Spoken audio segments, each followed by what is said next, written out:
Hi, welcome back to our latest installment of our parent Q&A. This week we've got a question from a parent around her little one who is throwing things. So let's just take toys, for example. You always want to consistently state what the rule is in your home and then give limited choices within that framework. So if your little one is throwing the toys, then you immediately state, our toys go in the box, we throw balls. We can throw balls in the playroom or we throw balls outside. You decide. And then every single time your little one is throwing something, you say, the toy goes in the box, and you show that you're really placing it gently, and then you tell them what they can throw. So they're being little scientists. They really want to know more about cause and effect. They really want to see how far things can go. And you want them to be able to explore that scientist part of their brain and development. It's really confusing when we stop that biological drive, but you want to let them know where they can do it and how they can do it safely.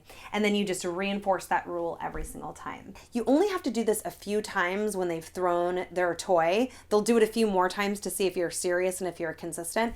But as long as you keep stating what is the rule and what they can do, then it should mellow out and it should stop. And in fact, they'll probably run over to you and hold up the ball and say, throw.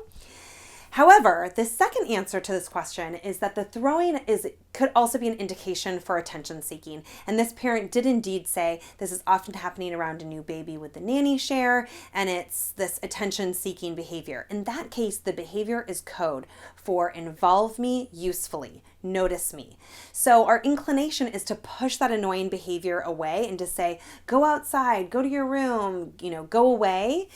And instead, that behavior will only get louder and bigger if we don't address that inherent need. Notice me, involve me usefully. They're really saying, do you see me? Do you hear me? Am I important?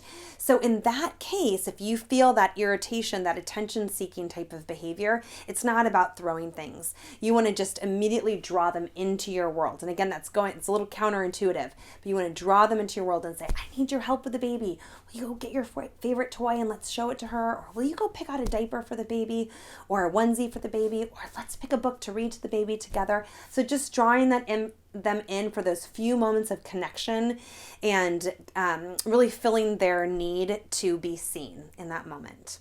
So your two options, number one is if it's just that kind of scientist throwing things, then you want to let them know what the rule is and what their limited choices are within that rule, and then always end with you decide. Or if you think it's more attention seeking, then really tap into the way to involve them usefully. So I hope this helps. Keep sending in your questions. We so appreciate them, and we love to answer them over video. Real moments are learning moments.